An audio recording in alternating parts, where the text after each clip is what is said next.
अस्सलाम वालेकुम व्यूवर्स। आज मैं आपको एक डिज़ाइनर ट्राउज़र बनाकर दिखा रही हूँ। ये स्ट्रेट ट्राउज़र है, पैंट शेप में मैंने बनाया है और इसमें मैंने फैब्रिक से समोसा लेस बनाकर इसमें डिज़ाइनिंग भी की है। और इसमें मैं आपको ये दिखाऊंगी कि नीचे से कोई कटिंग और स्टिचिंग इसकी इस तरह से की गई है कि आप ये देखें, नीचे का पाइचा और ऊपर का पाइचा बिल्कुल बैलेंस में है। नीचे से कोई खिंचाव नहीं पड़ रहा है, पहनने के बाद भी बिल्कुल इसी तरह आता है, देखने में जैसा नज़र आ रहा है। अक्सर हमारे सब्सक्राइबर्स को ये कंप्लेन होती है कि हमारा नीचे की साइड से पाइचा खिंचता है, लेकिन अगर आप मेरे तरीके से इसी कटिंग और स्टिचिंग करेंगे तो इंशाल्लाह आपका नीचे का पाइचे में बिल्कुल भी खिंचाव पैदा नहीं होगा और ये बिल्कुल इसी तरह से स्ट्रेट नज़र आएगा पहनने के बाद भी, जिस तरह से ये आपको नज़र आ रहा है सामने से। इसी कटिंग और स्टिचिंग में आपको दिखाती हूँ। सबसे पहले हमें ट्राउज़र की लेंथ लेनी है, 2 लेंथ लेनी है फैब्रिक की। हमें जितने हम ट्राउज़र की लेंथ रखना चाहते हैं, ये मैं 36 इंच का ट्राउज़र तैयार करूँगी। तो उसके लिए आप ये देखिए, मैं इसको 39.5 इंच 39.5 इंच मैं इसकी लेंथ ले रही हूँ। इसको देखिए मैंने डबल फोल्ड किया, अब ये 4 फोल्डिंग हो गया है। 39.5 इंचेस मैंने इसकी लेंथ इसलिए ली है, अगर मैं इसको नीचे से भी पाइचा हमें फ़ोल्ड करना हो तो हम एक 41 इंच लेंगे, लेकिन मैंने नीचे से समोसा लेस चुनके लगानी है तो मैं इसका हिसाब नहीं लूँगी। अब हम क्रोच लाइन का हिसाब हम जितना रखना चाहते हैं, दुबली पतली गर्ल्स के लिए 12 इंच थोड़ी सी सही, नॉर्मल साइज़ की जो गर्ल्स होती हैं उनके लिए 13 इंचज़ होता है। 2 इंच मैं इसमें सिलाई के लिए छोड़ूंगी। अब मैंने 15 इंच इसकी चौड़ाई ली है क्रोच लाइन की, और मैंने 15 ही इंच मैंने इसकी क्रोच लाइन की लेंथ ली है और 15 इंच ही मैंने इसकी हिप साइज़ लिया है और 3 इंच मैंने चौड़ाई पर इसका आसन को कटिंग किया है, यानी कि क्रोच लाइन को। अब मैं पाइचा इसका 6 इंच रखूँगी, तो इसके लिए मैंने 8 इंच पर कटिंग करनी है। 1-1 इंच मैंने दोनों साइड से इसको कम करना है। तो मैंने बिल्कुल सेंटर बनाकर इसको सेंटर में रख के 8 इंच पर मैंने निशान लगाया है। पहले तो हमें 8 से 9 इंच हमें बिल्कुल स्ट्रेट लाइन लेनी है। उसके बाद हम इसको तिरछा रखकर इस तरह से कर्व देते हुए हम इस लाइन को इस तरह से मिलाएंगे।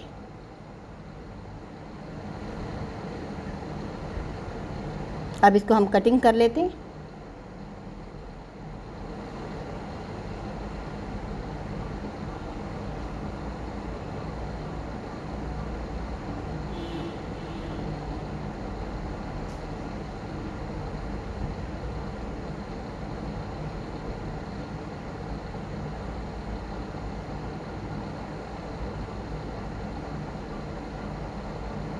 अब आप ये देखें, ये हमारी एक साइड की कटिंग हो गई है। दूसरी साइड के जब हम कटिंग करेंगे तो इसके लिए एक पाइचे को हम छोटा और एक को बड़ा रखेंगे चौड़ाई में।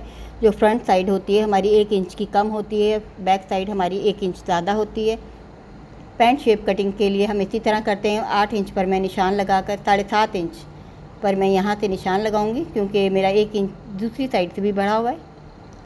और उसको भी इसी तरह पहले हमने 8 से 9 इंच तक बिल्कुल स्ट्रेट लेते हुए हिप लाइन तक, यहाँ से जहाँ हमारी हिप लाइन है यहीं से हम स्टार्ट लेंगे और उसको कर्व देते हुए नीचे से इस तरह से मिला देंगे।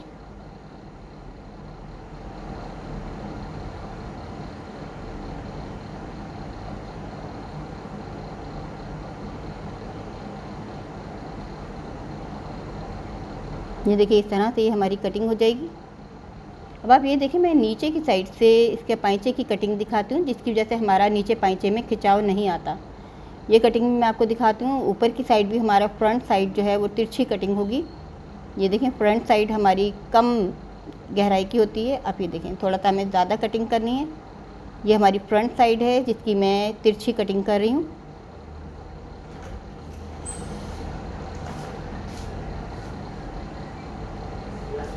अब नीचे की भी पाइचा दिखाती हूँ। जो कंप्लेंट्स होती हैं कि हमारा पाइचा खिंचता है, तो उसे हमें इस तरह से कटिंग करना है। जो हमारी साइड की सिलाई है उधर से हम 1/2 इंच कटिंग करते हुए, जो हमारी दरमियान सेंटर की सिलाई है वहाँ तक हम सिलाई करते हैं, कटिंग करते हैं। तो इससे क्या होता है, जब हम इसको नीचे से फोल्ड करेंगे तो ये खिंचाव नहीं आएगा हमारे नीचे के पाइचे में।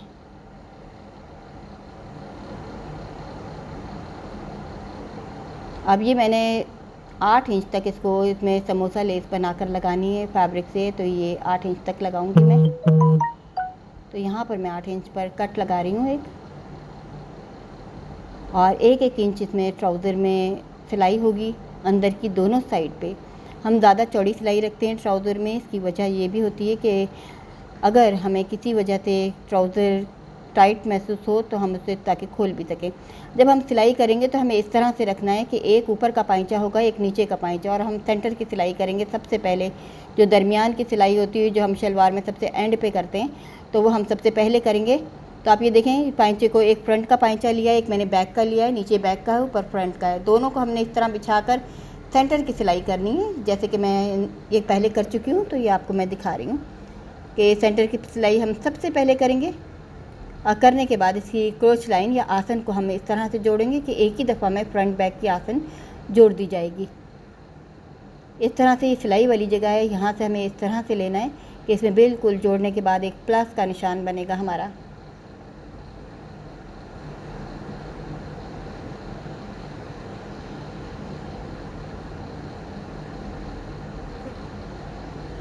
अब सिलाई से सिलाई को बिल्कुल मिलाना है हमें इस तरह से, दाएं बाएं फैब्रिक को करने के बाद।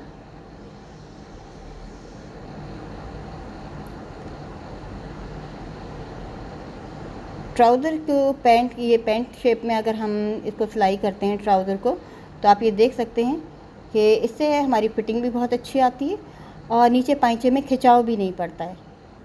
अब ये नीचे पाइंचे की साइड पर जो फ्रंट साइड का हिस्सा है पतले वाला, उसमें मैं आपको ये लेस बनाकर दिखाऊंगी। 2-2 इंच के मैंने पीस लिए हैं।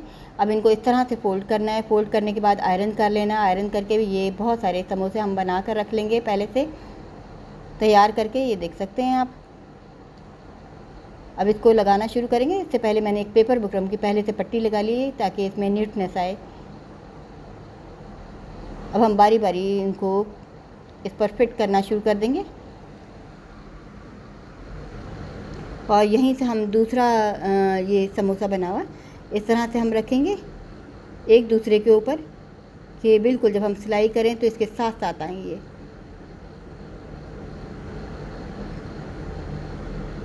पेपर बुकरम लगाने का फ़ायदा ये होता है कि हमारी जो सिलाई में इसमें झोल नहीं आएंगे, चुने नहीं आएंगी बिल्कुल भी, और ताकि हमारे पाइंचे में नीटनेस आए, तो इसलिए हमें पेपर बुकरम लगानी चाहिए।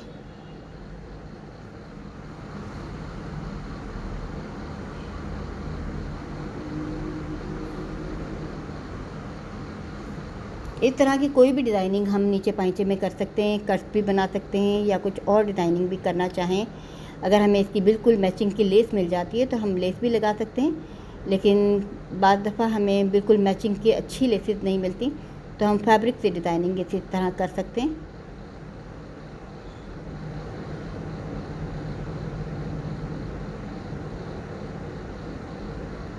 अब आप ये देख सकते हैं मैं 1 इंच दूर करके इसको लगा रही हूँ, क्योंकि मैंने नीचे से चौड़ी सिलाई करनी है पाइंचे की।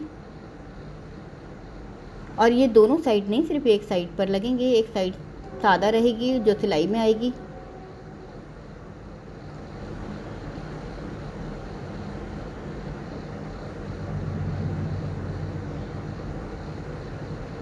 जहाँ तक मेरा ये निशान है, यहाँ तक मैंने इसे कंप्लीट किया है।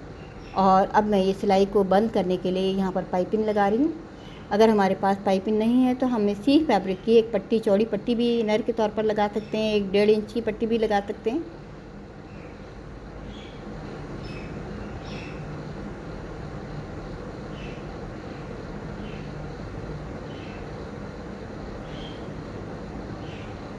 अब इसको बिल्कुल सीधा स्ट्रेट हम ऊपर से सिलाई कर देंगे, और आप देख सकते हैं कितनी आसानी से, कितने नीट तरीके से ये हमारे समोसे लग गए हैं तमाम के तमाम।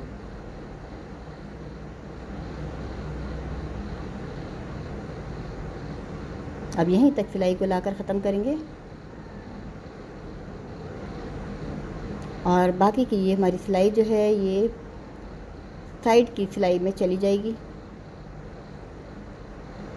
अब देखिए मैंने बिल्कुल जो मेरा सिलाई का निशान है उसी के ऊपर सिलाई करनी है इसको। इसी वजह से मैं इस कपड़े को उल्टा रख कर सी रही हूँ, ताकि मेरे निशान से ये सिलाई बिल्कुल भी ना हटे। जो मेरा नीचे का निशान है उसी के ऊपर मैंने इसको सिलाई करना है। अब हम सेंटर में इसी तरह से साइड की सिलाई हम इसी तरह से कंप्लीट करेंगे और आखिर में हमारा ऊपर का राउंड होल है जिसमें हमें इलास्टिक डालनी है और इस तरह हमारा ये ट्राउज़र जो है वो कंप्लीट हो जाता है। ऊपर की तरफ चाहें तो हम ये इस तरह से सिलाई कर सकते हैं फ्रंट साइड पर करके इन समोसों को।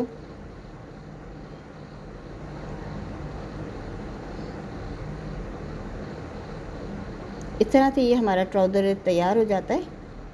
देखिए मैं आपको इस तरह से दिखाती हूँ। ये पाइंचा मेरा तैयार हो गया है, दूसरा पाइंचा भी तैयार करके मैं आपको पूरा ट्राउज़र अब दिखाती हूँ।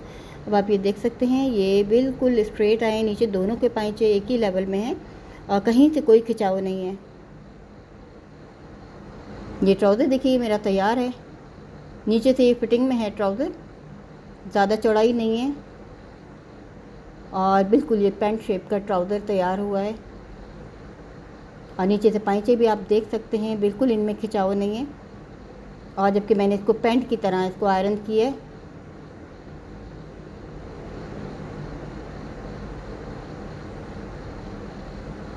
उम्मीद है आपको ये डिज़ाइन समझ आ गया होगा और इस तरह से चाहें तो हम घर में अपने समर ड्रेसेस के साथ जो ट्राउज़र पर हल्की फुल्की डिज़ाइनिंग भी कर सकते हैं और इस तरह पैंट शेप में हम ट्राउज़र बना सकते हैं घर में।